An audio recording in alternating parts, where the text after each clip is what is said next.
দিয়েছি। কফি নিয়েছি 2 প্যাকেট, আর আন্দাজ মতো চিনি, যে যেমন মিষ্টি খাবেন নিয়েছি। এবার নিয়ে অল্প সামান্য জল দিয়ে এটা ভালো করে, এই ব্লেন্ডারটা দিয়ে ভালো করে হাত দিয়ে মিক্স করে নিচ্ছি।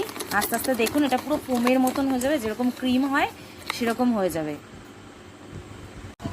এই যে দেখুন পুরো রেডি হয়ে গেছে। রেডি হওয়ার পরে এরকম হয়েছে। গ্লাস রেডি করেছি। ছোট পাগল হয়ে যাচ্ছি আমি। দেখুন অনেকক্ষণ ধরে ঘুটে ঘুটে ঘুটে ঘুটে পুরো একদম ফোমের মতন হয়ে গেছে, দেখেছেন? পুরো এরকম করতে হবে, এরকম পর্যায়ে এসে থামতে হবে। তার আগে থামলে কিন্তু হবে না। পুরো এরকম পর্যায়ে আসবে, আস্তে আস্তে পড়বে। এই যে বরফও দিয়ে দিয়েছি 2 টুকরো করে, আর উপরে আস্তে করে এই যে গার্নিশ। সঙ্গে থাকুন আর পুরো ভিডিওটা দেখুন তাহলে কীভাবে বানালাম।